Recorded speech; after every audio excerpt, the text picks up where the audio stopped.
They say you never truly know a person until you catch them in a lie. Me?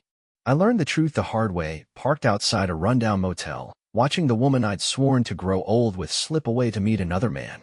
And what did I do? I walked into that damn room and made them feel it. I hit the record button. And that was just the beginning. After that, I took her home and got to work. Fast, quiet, methodical. And when I was done, she left with nothing. This isn't just a story about a wife cheating. It's a story about what a man does when the life he built gets set on fire. And I moved like a boss. Let's go. I'm not the kind of man who goes digging for dirt. Never was. I've always believed that if you give someone your trust, they ought to treat it like a gift. That's how I handled things with Amanda. For 12 years, I gave her a steady life. Nothing flashy, just a roof that didn't leak, dinner on the table, and the kind of loyalty you don't have to say out loud. She was everything to me. We met in line at the hardware store. She needed help lifting some drywall, and I offered a hand. One thing led to another, and the next thing I knew, we were picking out furniture and painting the living room a color I still don't like. We made a home. Got 2 dogs. Even had matching his and hers coffee mugs we picked up at some roadside gift shop in Nashville. Life wasn't perfect, but it was ours. At least, I thought so. It started to change quiet. First, she got real protective over her phone. Before, she used to leave it sitting out on the couch, the kitchen counter, wherever. Now it was always with her, like it was her lifeline. She'd turn the screen away, and if I walked into the room, she'd hit the lock button like it was second nature. I noticed. Then came the late meetings and working through dinner excuses.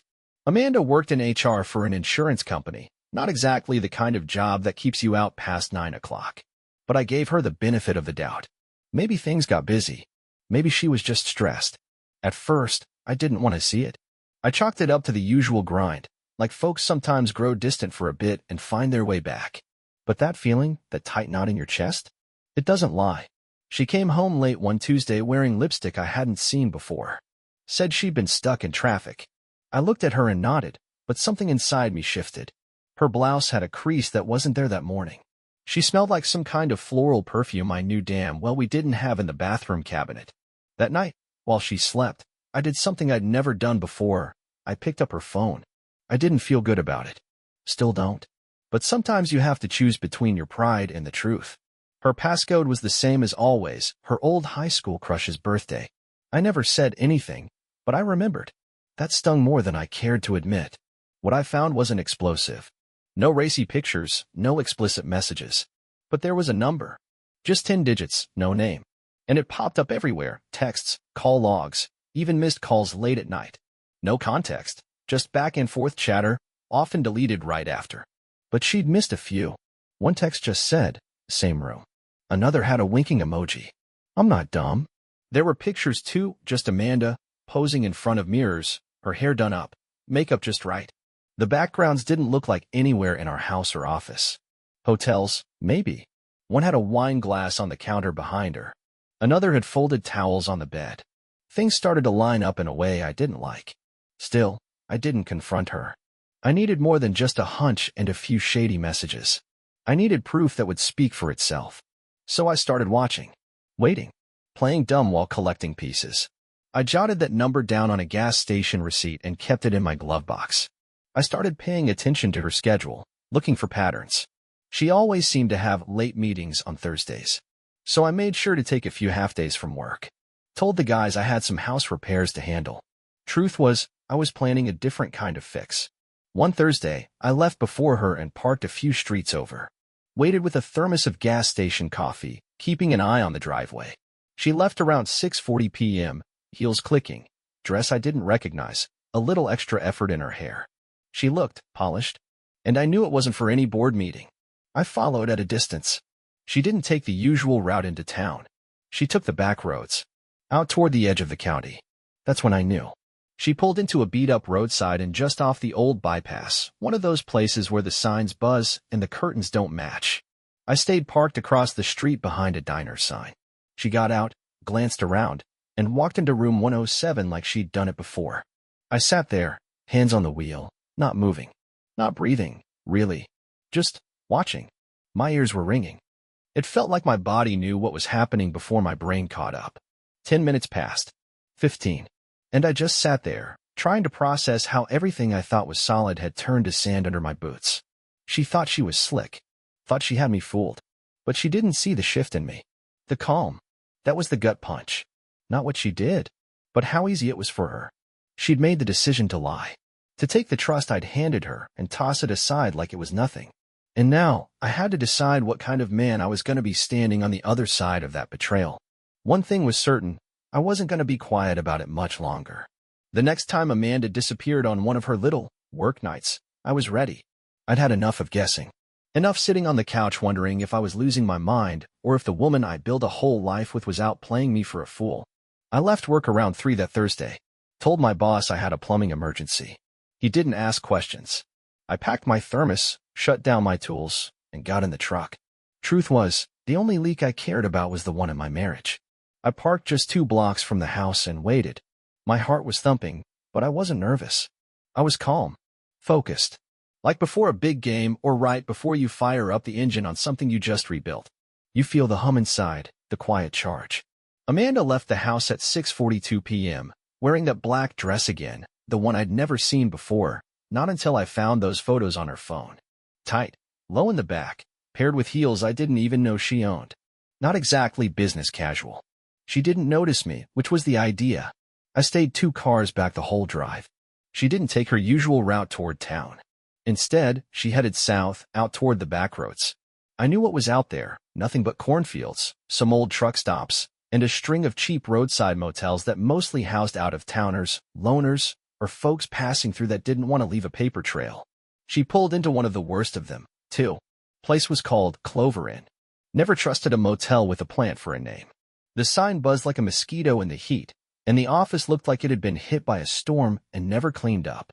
She parked in front of room 107, turned off her car, and just sat there for a second.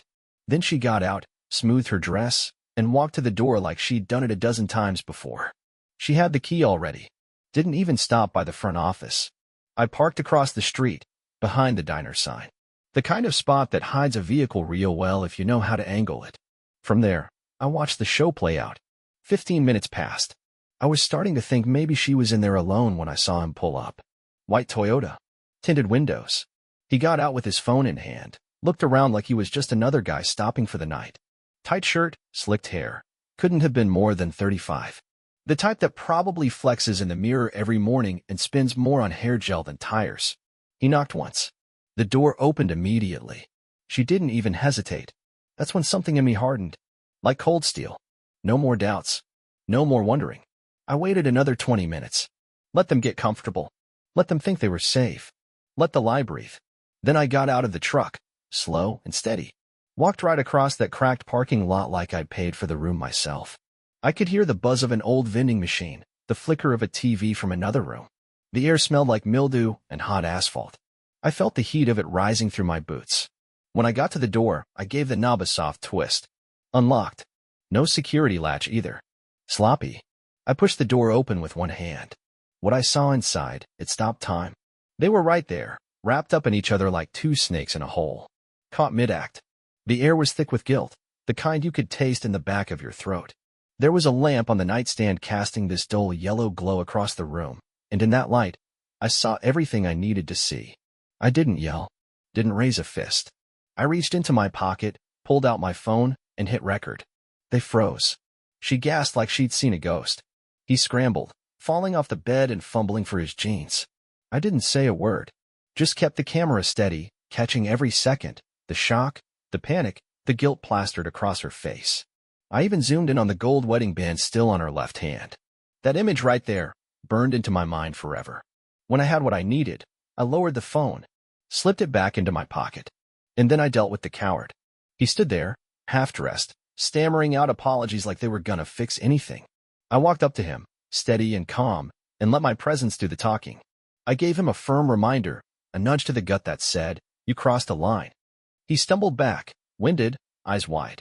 I followed it up with a couple more pointed messages, one to his shoulder, another to the side of his jaw.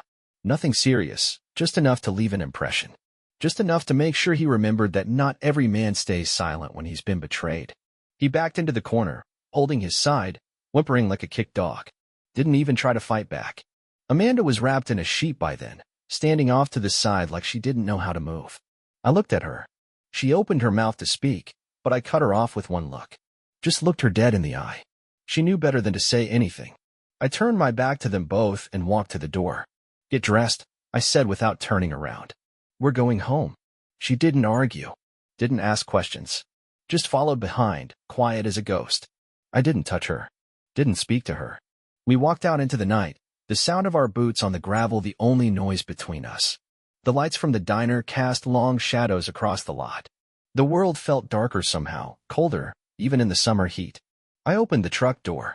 She got in. I started the engine and drove off. Nothing more was said. But everything had changed. The drive home was quiet. Not the good kind of quiet either. Not the kind where you're cruising with the windows down on a Sunday morning, coffee in hand, radio humming some George Strait tune. This was that thick, suffocating silence that crawls under your skin and makes your thoughts echo too loud inside your own head. She sat curled up on the passenger side, still in that cheap motel sheet she'd thrown around herself like it could cover up what she'd done. Her clothes were in a bundle in her lap, her eyes red and puffy, but she didn't say a word. She didn't reach for the radio or try to explain. That told me everything I needed to know. I didn't look at her once. We rolled through town slow. Every streetlight, every diner, every gas station looked different now. Like they all knew. Like the town itself was looking at me with pity. That stung worse than the betrayal. I've lived in this town my whole life. Folks here know me. I build fences, fix decks, show up when someone's truck won't start. I always did right by people. And here I was, bringing home the woman who stabbed me in the back and twisted the knife. When we pulled into the driveway, I didn't wait. I got out, slammed the door shut, and walked up to the house. The porch light flickered as I unlocked the door. The hinges creaked like always, and the dogs barked from the back room, happy to hear me come home. She came in slow, almost like she was sneaking into her own home. I didn't even bother turning to look at her. I just walked down the hall, straight to the back door, and locked it. Then I checked the windows. Every one of them. Deadbolts clicked in place one after the other. I didn't want her running off again. Not until I figured out how I wanted to handle it. When I came back to the living room, she was standing there in the same spot, still holding her clothes like she wasn't sure where she was allowed to go. You stay home, I said, real even. I'll figure out what to do with you. She opened her mouth like she was about to say something, but no sound came out. Just a small breath, like she'd been punched in the chest. Then the tears started. Not the loud, flailing kind. These were the quiet ones, slow and steady, like a faucet left on too long. She begged. Said it was a mistake. Said she didn't know what she was thinking. Said it didn't mean anything. I stood there, arms crossed, listening to her unravel. Watching her cry wasn't easy. Not because I felt sorry for her. I didn't. But because I realized I didn't recognize her anymore. That woman crying on my hardwood floor, with her makeup smeared and lies dripping off her tongue, she wasn't the Amanda I married. She went to her knees, sobbing, asking me to talk to her. I didn't. I walked past her, into the kitchen, and opened the fridge. Poured myself a glass of water. My hand was still trembling, not from rage, but from everything crashing down at once. I leaned against the counter and stared out the kitchen window at the backyard I'd mowed every Saturday for years. Same lawn chairs. Same rusted grill. Same old oak tree Amanda used to hang wind chimes on. Now it all felt like a stage set for a play I didn't sign up for.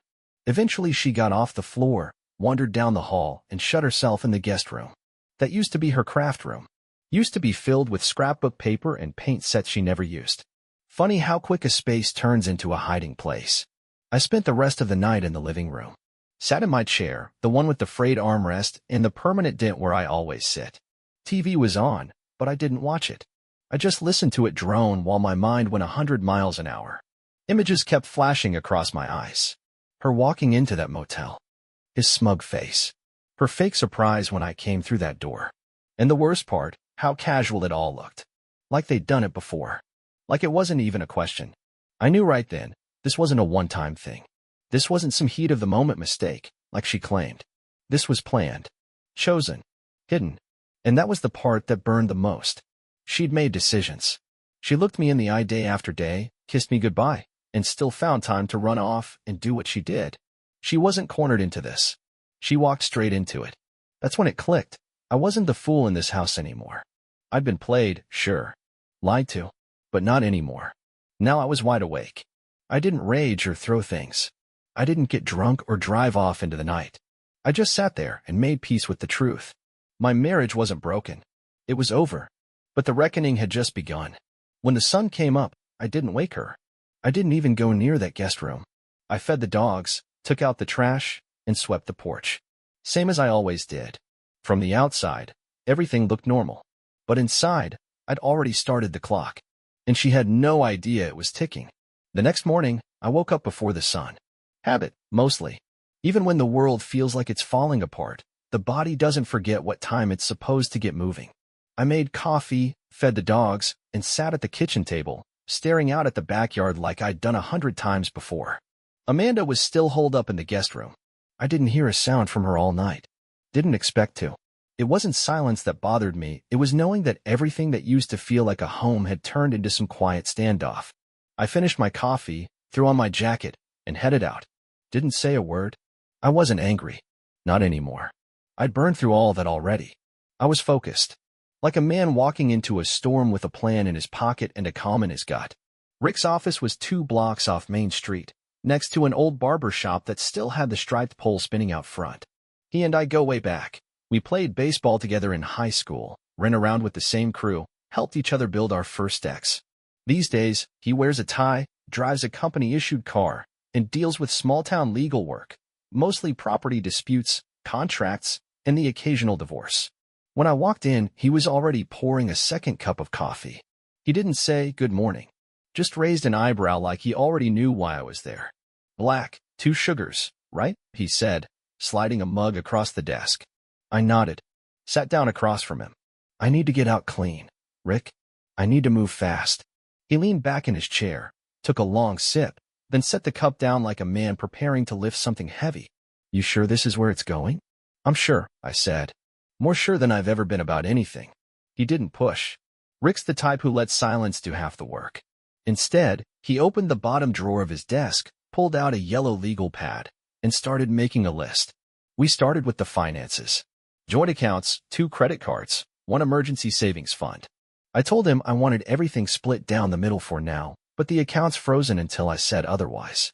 He made a note, I scanning the numbers I gave him. Then we talked about the house.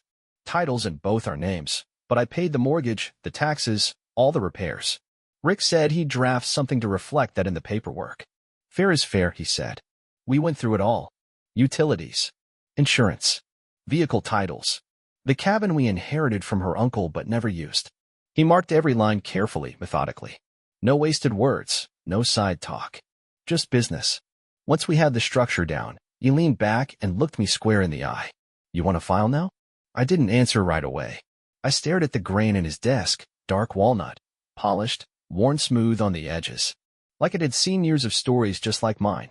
Heartbreak, betrayal, the slow unraveling of what was supposed to be forever. Not yet, I finally said. I want everything ready. But I'll tell you when. He nodded once, no questions. That's why I came to Rick. He gets it. I left the office feeling lighter and heavier at the same time. The kind of feeling you get after you've dug a trench, relieved to be done, but sore in places you forgot could hurt.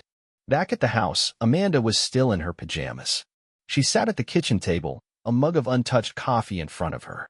Hair a mess, eyes puffy, wearing that old flannel shirt she used to steal from my side of the closet. She didn't look up when I came in, just stared at the mug like it held answers. I didn't speak, just walked past her, grabbed a pen and a notepad from the drawer, and went into the garage. I needed space. Needed to write out everything still spinning in my head. The garage has always been my place. Smells like oil and sawdust and the faint scent of last season's firewood. I sat at the workbench and made a list. Not legal stuff, for Rick had that covered. This was for me. A plan. Step by step. What needed packing. What needed changing. Who needed calling. I listed passwords, account numbers, even old receipts. I thought through every move like I was fixing up a busted engine. Identify the leak. Replace the line. Seal it tight. Amanda stayed quiet all day. Didn't ask where I'd been. Didn't apologize again either. I think she knew words wouldn't patch what she'd torn open. It wasn't about arguments now, it was about actions. And mine had already started. That evening, while she paced the hallway and stared at the walls like a prisoner who'd forgotten what freedom looked like, I cooked dinner. Fried eggs and toast. Simple. Didn't make her any. Didn't offer. I wasn't being mean, I just didn't feel the need to play house anymore. I ate alone at the counter and thought about the fence in the backyard. One of the boards was leaning from a storm last week. I'd fix it tomorrow. Not for her, for me. For the dogs. For the house I still planned to keep standing, even if the foundation of our marriage had already cracked wide open. That night, I lay in bed staring at the ceiling fan turning slow. Amanda stayed in the guest room. I could hear her walking, stopping, walking again. Probably trying to think of something to say. Maybe waiting for me to say something first. But I'd said all I needed to. This wasn't a blow-up or a breakdown. This was a rebuild. And I wasn't rushing it. By the end of that week, I knew I wasn't the only one making moves. Amanda had been quiet, but not still. She walked slower, talked less, but her phone was in her hand a lot. Too much. I caught her whispering behind closed doors, sending short messages, deleting them just as fast. She thought I didn't notice. But I notice everything now. One morning, while I was outside tightening the gate hinge, I saw her through the kitchen window. She was on her laptop, eyes darting, fingers moving fast. I waited. Let her think she had some space. An hour later, I checked the office computer, desktop still logged in. She'd been researching lawyers. That afternoon, she stepped outside onto the porch where I was having coffee. She was barefoot, her expression stiff, hands clutched around her phone like it was a lifeline. "I've spoken to someone," she said. I didn't respond. Just looked at her the way you look at a broken tool, used to work fine, now just taking up space. "I need to figure out what I'm entitled to," she went on. "I have a right to protect myself." I set my mug down slow. Looked her right in the eye. "You already made your choice," I said. "Now I make mine." She blinked, confused. "I just want a fair outcome." "That's funny," I said. "You didn't seem too worried about fairness when you were crawling around in some budget motel while I was home fixing the faucet." Her mouth opened, but I wasn't done. "You work for Kingston Mutual. Still do, right?" She flinched, just barely. "I know about the personal conduct clause in your contract. I've got copies of everything. Pictures, call logs, text messages. Even screenshots from the office calendar you edited to fake those late-night meetings." Her breath caught. "Guess what else?" I added. "I used your phone last night. Sent a message to your supervisor letting them know you be out for personal reasons. Your vacation's approved. 2 weeks. Unpaid." She looked like I'd slapped her. "You can't do that," she said. "I already did." She took a shaky step back. "You went through my phone?" "No," I said. "I took control of a situation you gave up the right to manage." She crossed her arms. "You can't keep me here." "You're not under lock and key," I replied. "But you're not going anywhere." She stared at me, jaw tight. But she knew I wasn't bluffing. She knew her job was hanging by a thread, and I held the scissors. "I'm not going to tell you again," I said. "You stay in this house. No social calls. No lawyer meetings. No last-minute errands to nowhere. You sit here, and you live in it." Her voice dropped. "Why are you doing this?" "Because you're going to feel this. Not just for a day. Not just when it's convenient. You're going to wake up with it. Eat dinner with it. Breathe it." She didn't speak after that. Just turned and walked back inside like someone heading toward a sentence, not a conversation. From that moment on, the house shifted. She stayed put. Wore the same few outfits. Kept mostly to the guest room. She made a few calls, but I cut the Wi-Fi for a couple days until she got the message. I watched her pace, stew, unravel. She thought she was clever, thought she'd spin the story her way. But I'd taken the air out of her tires before she even grabbed the keys. While she stared at walls, I was out front waving at neighbors. Mowing the lawn. Fixing the porch rail. Smiling like nothing was off. They had no clue the house behind me was under quiet lockdown. She didn't try to run after that. Because deep down, she knew. This wasn't a fight anymore. It was a sentence. And she had time to serve.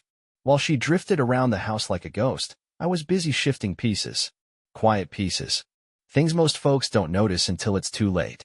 It started with the accounts. Rick helped me set up a separate bank login, private and secure. I rerouted my direct deposit, moved what was mine into a place she couldn't reach. Left enough in the joint account to keep her from getting suspicious, but just enough. Next came the paper trail. Every receipt, every charge from that motel on Highway 6, I pulled them up and printed them out. Time, date, even the room number. She never noticed I had access to the statements. Guess she figured I wasn't smart enough to look. That was her mistake. She underestimated what a man can do when he's quiet and watching. I dug through her phone backups. Found text threads she thought were deleted. A few words here and there, just enough to paint the full picture. Her writing things like, Same place, or park around the side like last time. It was all right there. I saved screenshots and tucked them away in a secure folder on a flash drive I kept taped under the bottom drawer in the workbench. Every night, while she was in the other room pretending to read or scrolling through her phone with a blank stare, I was logging evidence. I organized it by date. I printed everything out, clipped it, labeled it, and slid it into folders. No drama. Just cold facts. A record she couldn't refute. I called the bank in the mornings. Had statements mailed to my buddy's place so nothing showed up here. I even met with the credit union in person, updated beneficiaries, and restructured some accounts to keep everything neat and clean.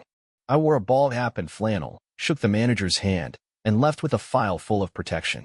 All the while, I played the part of the steady husband who was just going through a rough patch. At church, I smiled and nodded. Folks asked how we were doing. We're taking it day by day, I'd say. No lies, just the kind of answer that keeps people from asking too many questions. I helped old Mr. Langston fix a broken step on his porch. Picked up a box of groceries for the local food drive.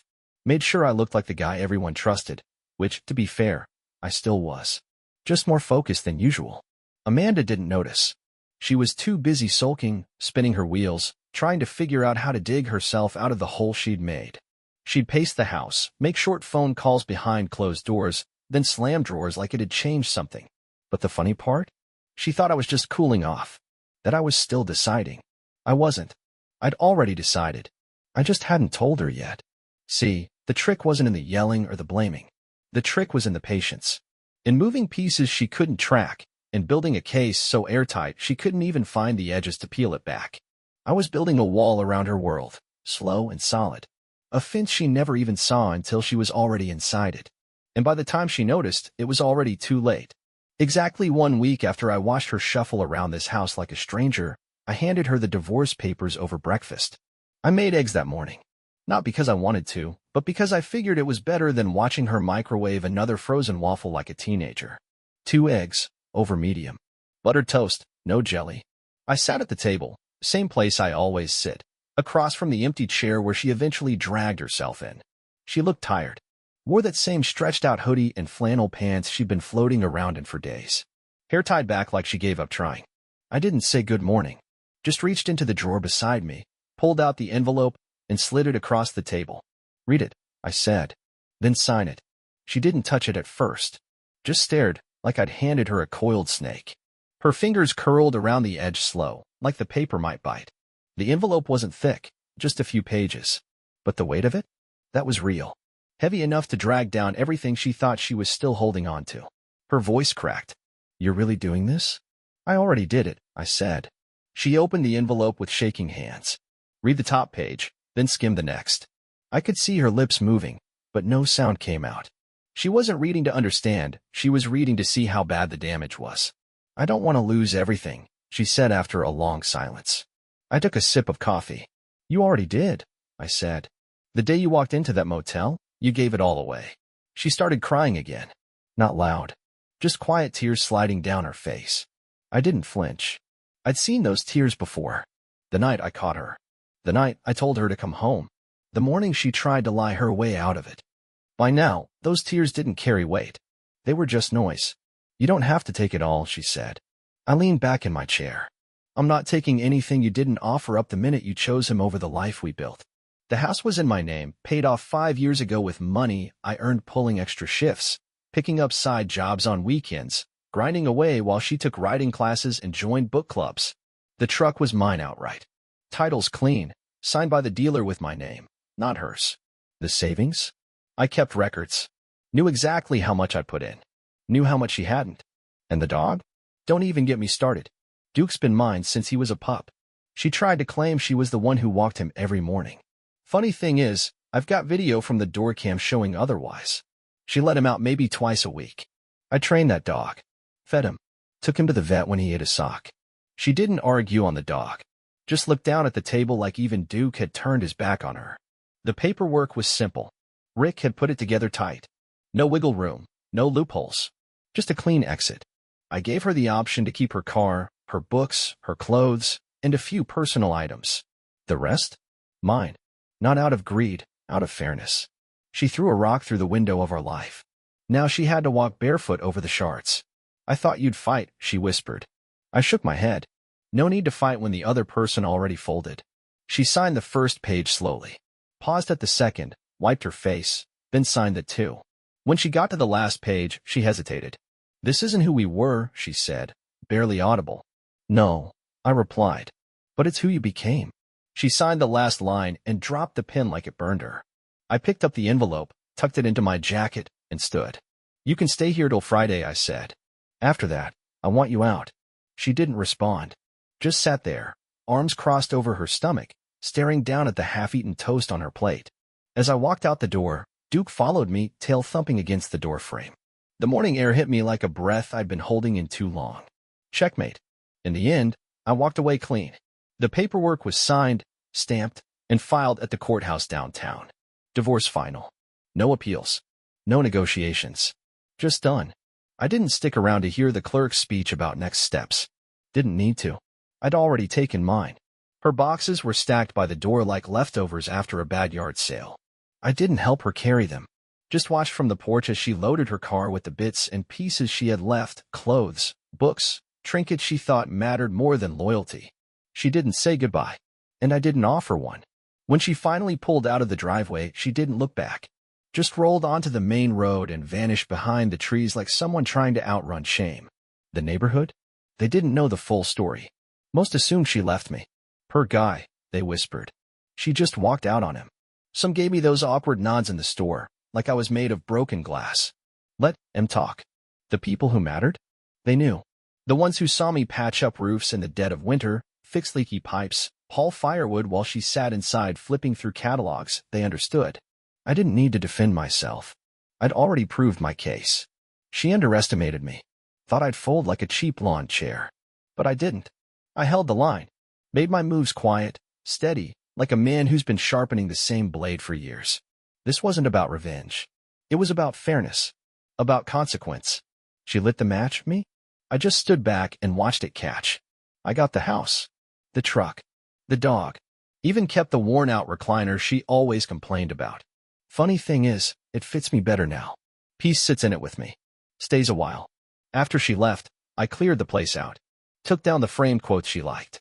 Tossed her stack of cookbooks that never got opened. Pulled the magnets off the fridge and scrubbed the side where she used to write little lists I never read. I repainted the bedroom. Replaced the curtains. Fixed that drip in the guest bathroom she swore didn't exist. It wasn't about starting over. It was about reclaiming what I'd built. With my own hands. I started walking more. Started sleeping better. Took a drive upstate. Just me and the dog. No destination. No noise. Stopped when I felt like it. Breathed deep. It was the kind of quiet that doesn't ask anything of you. Just lets you sit in it. People say you've got to forgive to move on. I say you've got to see things clearly. She showed me who she was. I believed her. That was enough. She played with fire. And I let her burn. That's the price of betrayal. Share your thoughts in the comments. Which part of the husband's plan was the smartest move in your opinion? If you liked the story, subscribe to the channel and give us a like.